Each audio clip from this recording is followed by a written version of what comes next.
let me ask you a more broader question that obviously these issues are losing in public, that the more it has been discussed that whether biological men can compete with biological women in sports, or the more discussion of sex changes for children, the support for them keeps going down and down and down as more people learn. That's not been the case with anything else I've come across in advocacy. Why do you think that has happened? Why do you think it is losing the public, not winning them?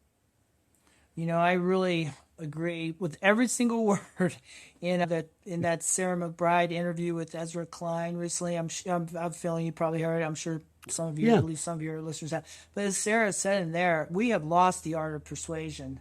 We are talking to ourselves. We are not meeting the public where they are. We're not responding to people's legitimate concerns like the ones you're raising. That's why I'm grateful for you coming on here, Shannon. Yeah. I'm truly grateful because you can see that my concerns are genuine. They're not based on nothing.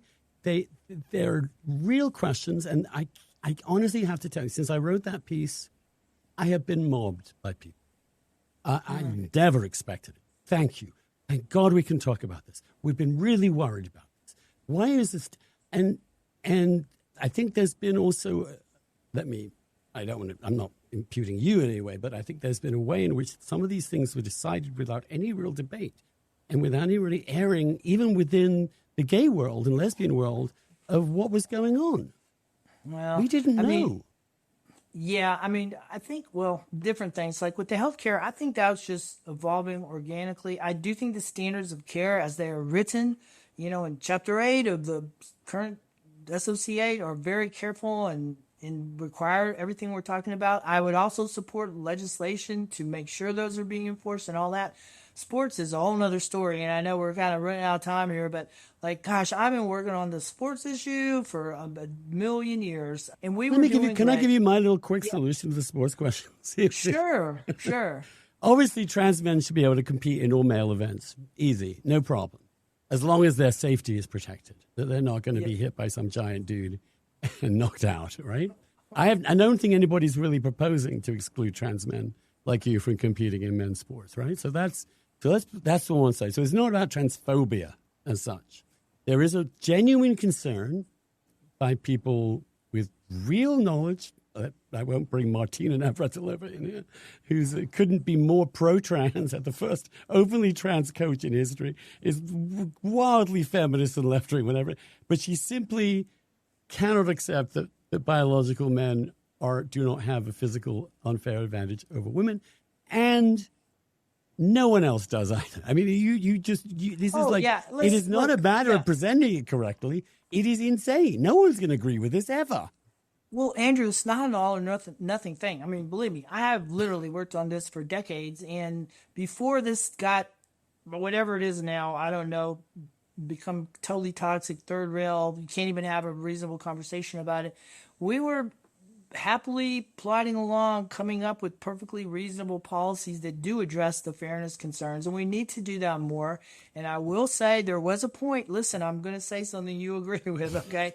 There was a point when certain elements, let me just say, of the left and the larger movement sort of discovered this issue and did start putting out policies and statements that don't make sense and that do not take biological realities into account. But believe me, there's plenty of us who've been working on this issue for a long time who are perfectly aware of what you're talking about. Yes, of course. And that we can come up with ways to deal with these issues depending on the sport, the age, the level of competition. This is like a policy thing. We can deal with this. Or you can have trans women, i.e. biological men, but not competing for medals. I mean, they could be included, but in critical competitive things, not counted because it would be unfair. I mean, there's a whole bunch of stuff that people could do. But when Leah Thomas shows up, there's a lot of approaches. And you also, you understand, how women and men, to some extent, they just, in intimate showers, spaces, they don't want to see male genitals wandering around. They just don't. They don't want to see a naked biological. And I don't think that's an unreasonable thing to ask.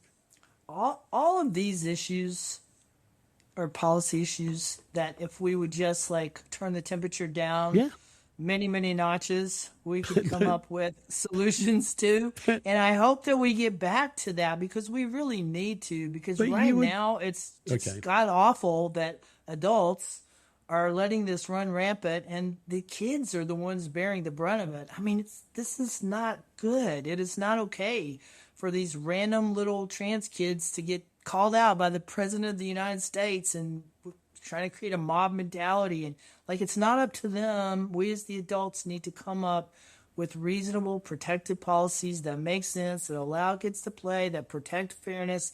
It really can be done.